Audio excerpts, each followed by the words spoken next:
I'm Jamie Summers, living here in Cebu. Thank you for taking the time and wanting to interview me to kind of give a straight definition and real answers on the Cebu area and my impressions of the Philippines in the past 2.5 years that I've been here. Okay, what was the real reason you came to the Philippines, in particular Cebu City?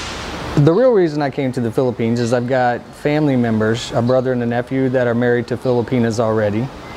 And after my time in the military, I was never married and didn't have any kids and decided to come over here to see if I could find a partner and for a change of life. I was tired of some things in my own country of USA and wanted to kind of explore the Philippines. What were your first impressions? First impressions.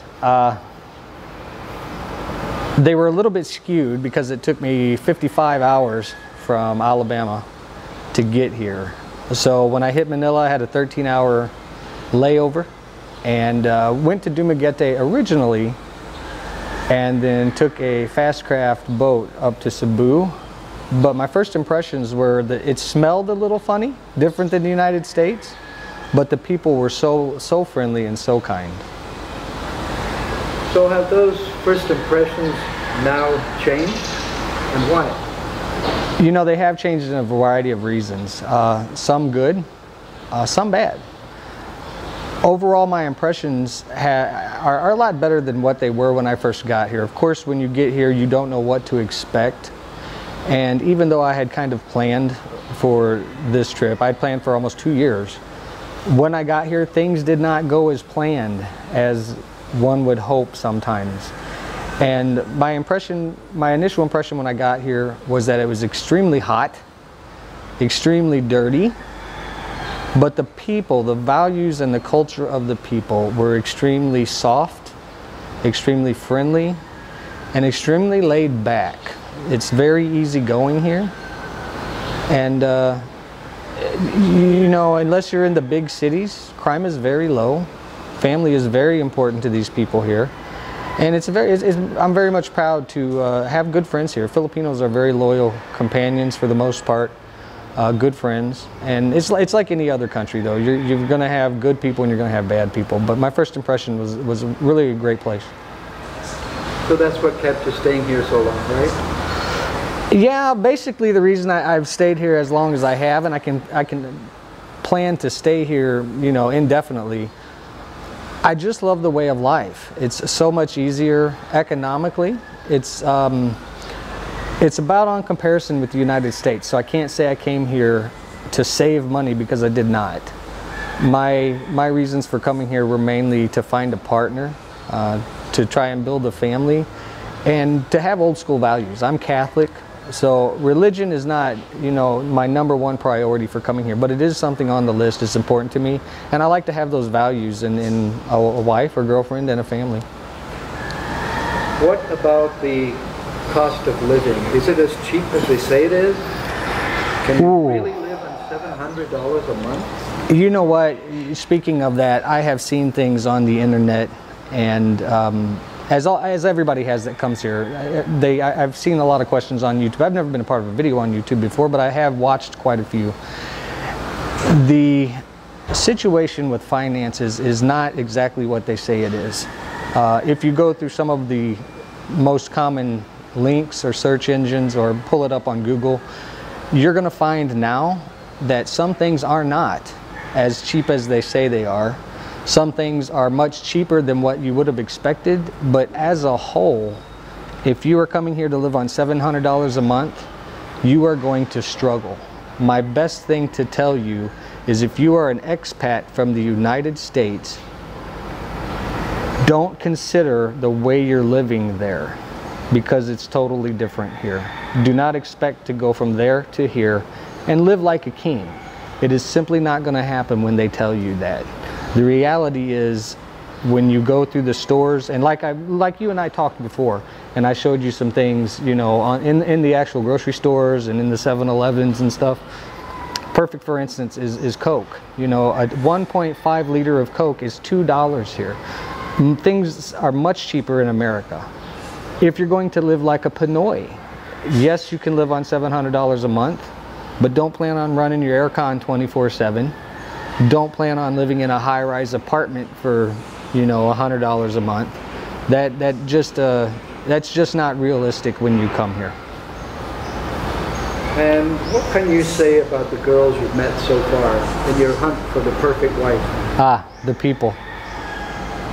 The people are wonderful. You know, everybody is so friendly. I've made some wonderful friendships here. Women-wise, it's all in what you make of it. It's what you're looking for. Myself personally, I have a very high standard of what I'm searching for. But you date and you get out and try to find the best one for you. Now, having said that, when you come from Western culture, especially the US, where we have a tendency of just dating and trying to find the right partner and waiting a year, that concept really doesn't exist here. So you're going to take a beating from the Filipino people and be considered what they call a chick's boy because you are searching for the right partner. Here they have the belief that you meet one woman and you're in a relationship with that woman and you stay with that woman, and that's all fine and good except for the point where what happens when things fall apart, or you don't get along with her, or you know something goes wrong, or you find out that the Filipina has a Pinoy husband or boyfriend, or she's dating a bunch of foreigners. That causes an issue because you've made that connection now, and the Filipinos see you with one girl, and then if you go, well, it's not working out, and you go to date another girl, they automatically assume that you're just here for fun to date a bunch of women. So be cautious on that. I don't really pay too much attention to it, even though I'm looking for a wife. I do date. Yeah, I take some feedback for it, but the best way to do it is explain to the people around you where you're living. You know, in Cebu City, it's a little more laid back than I've heard in the provinces. I tried to live in the province in Mindanao, toward Nasipit. And what I found there is the farther in the province you go, the more expectation you have as a foreigner to date and marry that one girl that you came here for. But in reality, if I were going to give a percentage, that may be the top 1 or 2%, you know, that I've seen from my personal experience. Remember, this is all based on my personal experience here in Cebu and Mindanao and part of Manila. That guy comes over here, knows a girl online for 6 months, spends 2 months with her and gets married and lives happily ever after. There's a darker side to that, and like any country, love is not going to change because you're in the Philippines. You know, it's the same love that you're going to find in America. You're going to have the same problems, you're going to have the same struggles, the same fights. The difference is the women here are more apt to be loyal. They're quiet, most of them. You know, they're just more of what you would consider wife material. Having said that, there is also another side where, and I don't want to sound risque or offend anybody, but there is a whole dark side of this situation in some of the bigger cities where you have guys that come over here and lie to the Filipina. They fill their heads with dreams, they get them pregnant, and then they take off and run back home to their family. And this is their lifestyle. You know, they come here for a month. We call them weekend millionaires. They come in here and spend a bunch of money on the Filipina. And sometimes they get a good Filipina and breaks her heart.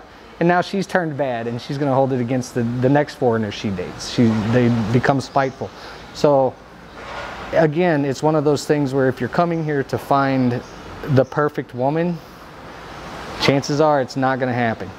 You're still going to have to work on that relationship, and it's going to be, you know, it's going to be a struggle to accomplish at least what I'm looking for in love and long-term relationship, a partner, a best friend, somebody that is a lover, and has communication. Communication is always an issue here. So this perfect wife that you have in mind, what exactly are the assets that she must have? You know, for a long-term relationship. Here's where I made a mistake and it became an epic failure. You visualize in your head what you expect the perfect woman to be.